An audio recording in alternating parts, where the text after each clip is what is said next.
Navigating life's transitions from caregiving to empty nesting, and then changing friendships, divorce, and retirement can be overwhelming.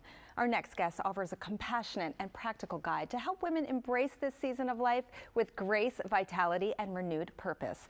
She is an author and transformational speaker and the founder of Beauty in the Midst, LLC. Jolisa Webb Dudley, welcome to Great Day, Washington. Thank you so much for being here. And thank you so much for having me. Of course. Well, women go through a lot, especially as we reach our older years, as you said, all of those different things we go through. Yes. And you wrote a book about it. Yes, I did. Yes. What was the inspiration of this book? Well, Elaine, as I was approaching my 60s, I started looking back and thinking about what my 50s had been like. And so I had divorce, showing up almost like a single parent, helping my daughter navigate her teens, her college years, adulting. And then in the midst of COVID, I got my mother who has onset dementia. And I was doing all of this while managing or leading at a very high level for a large organization. And so I thought about, what do I want to take from my 50s that I learned to help me in my 60s? And it also made me realize that so many women over 50 spend a lot of time pouring into other people while neglecting themselves. And so I wanted to create a guide to kind of help them remember that self-care is not a luxury. Self-care is a sacred responsibility that we owe to ourselves and to those that we love. That's very true. You talk about self-care being sacred. I love that. More of us need to embrace that. What exactly does that mean to you? Well, for me, you know, I like a bubble bath and a spa just as much as anybody, right? But for me, I think sacred self-care is much deeper. It's about honoring your mind, body, and your soul, especially your spirit. And for me, that begins with reconnecting with God. For others, it could be the universe or their higher selves or simply tapping into their inner wisdom.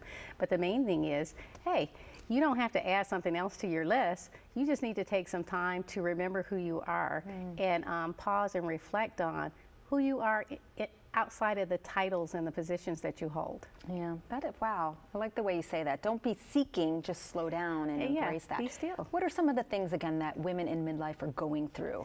Oh, well, some of the shifts are expected shifts, you know. Kids, menopause. Right. Yeah, kids going away to college. Those kind of shifts, changes in your job, whether it's a promotion or retirement. Some stuff can surprise you though, divorce, you know, having to take care of a spouse who's sick or a parent that's aging. Those can kind of catch you off guard, right? And so you want to figure out how to show up in those spaces. And one of them that really can catch a lot of women off guard is how your friendships can shift, you know. So this support system that's been your primary group, your girls, they may not be able to show up like they used to. Right. And a lot of times it's because they're going through the same stuff that you're going through.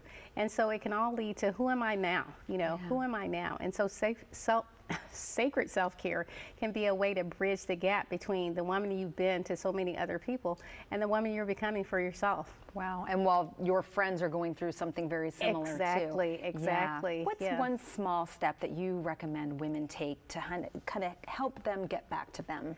Well, I think you start small and start with something as intentional and small as taking time to breathe. Carve out 5 minutes a day just to breathe, to think, to reflect, and to connect with your inner voice. You know, it's not about adding something else to the list. It's about making time to be present with yourself. And I think once you do that, you know, that's a nice start, especially if you can be consistent about it. So awareness is the key. I think awareness kills autopilot, and stillness can help you with that. That is a great tip, and you offer that and other tips in your book here. We should mention this came out very recently on your 60th birthday. Yes, it did. Happy birthday and congratulations. Thank you. You don't look a day over 30, so I'm having a hard time believing this. But that is wonderful, and it sounds like it's for every woman. So thank you so much. And men too, the men who love us. Yes. All right. Well, thank you so very much. Thank you so much too. Sure. You can find Jolisa on LinkedIn at Jolisa Webb Dudley.